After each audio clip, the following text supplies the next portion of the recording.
Hello everyone, we are delighted to have with us Mrs. Mαθιοπούλου, who is olive taster and co-owner of the company The Olive Roots in Kalamata City. Our school, the First Model Junior High School of Athens, is participating in the global program Climate Action Schools. Today, Mrs. Mαθιοπούλου is going to help us by giving us some information about our keystone species, olive trees. Welcome, Mrs. Mαθιοπούλου. Thank you for connecting. Christos, thank you so much. I'm so proud that we're doing that now. It is my honor to be together with young people to talk about what I love more, the olive tree. Thank you so much. So first, Mrs. Mαθιοπούλου, tell us a few words about yourself. My name is Dimitra Mafiopoulou. I was born and raised in the region of Kalamata. I have studied economics. I'm an economist, but I find out my passion about olive oil when I married my husband. That's about 15 years ago. He has an olive oil mill in the region of Androusa, Messinia. So that gave me the chance to get into the olive oil. And now I'm a professional olive oil taster. I am member University of Pheloponnese olive oil tasting team. And the last 10 years, we have the Olive Roots. So it's a company that is introducing people from all over the world to the olive culture of Messinia. We walk inside olive groves. We talk about the history of the olive trees. Of course, we do olive oil tasting. We cook with olive oil. We taste olive oil. It's really a good chance for me to show to everybody what we do, how proud we are about that product. Okay, thank you.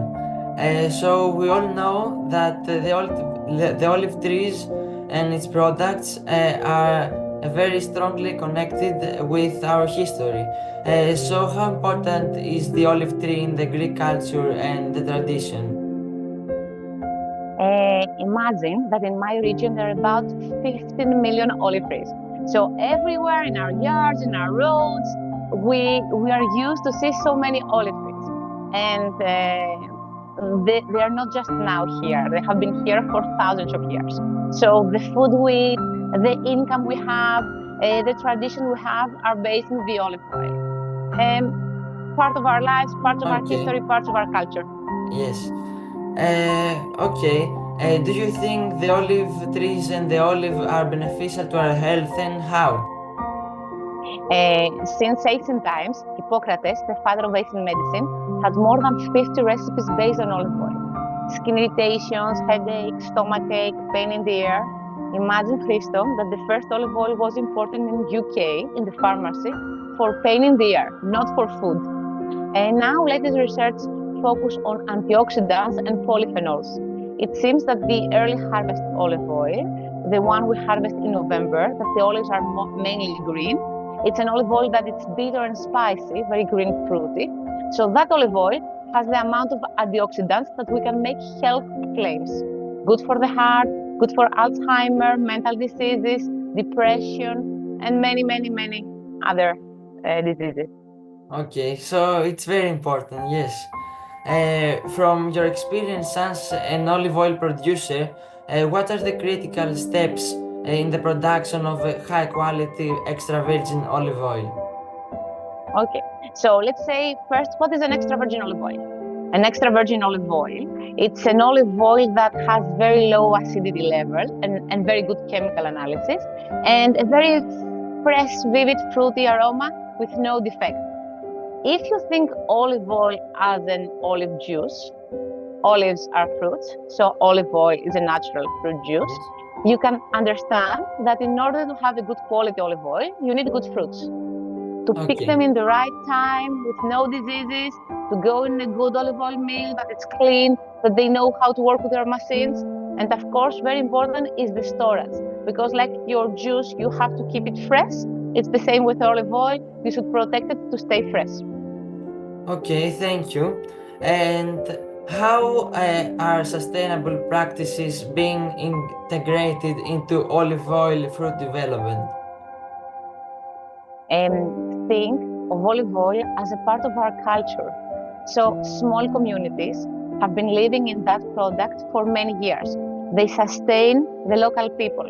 they sustain the environment, they sustain our income. And then we have more practices having to do with agriculture, how we cultivate them, how we prune them, what we put as pesticides or that. All the treatment of the olive trees has to be, health has to be sustainable as a community. Okay. Thank you. And how are rising temperatures affecting olive tree growth and fruit development? So if you have asked my grandfather what you should do about olive trees, he would say nothing. It's very easy. Like the olive trees can survive. The olive trees every year produce. Now with the climate change, with the high temperatures, we have to think more. So the last year we have more diseases like bacteria and insects. The last year we have to water the olive trees. Think of my region, that an area that was raining a lot, and the last years it's not raining. So we have to think of irrigation, we have to think of pesticides, we have to think of more things. The challenge, for example, this year, it was that we started later because it has not been rained since 15th of November. So nobody was harvesting because the olives were so dehydrated, there was no olive oil. Actually, they were starting falling.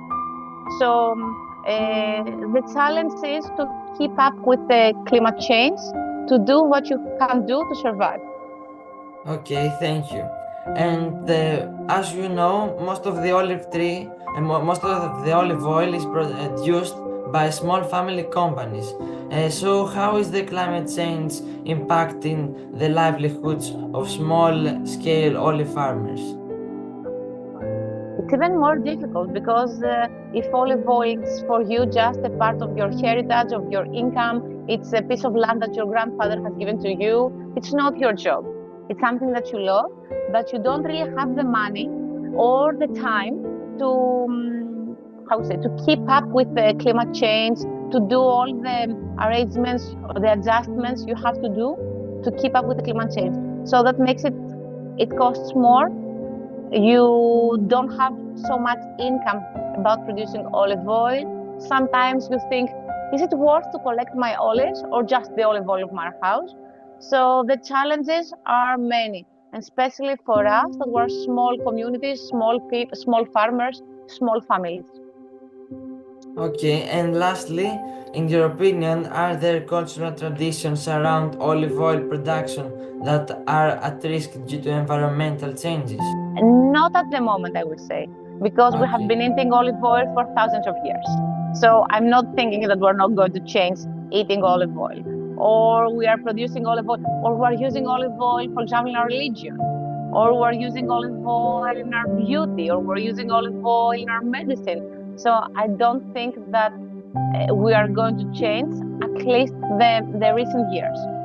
You never know, but the olive culture is here for so many years, so I think we're going to keep it that way. Thank you so much.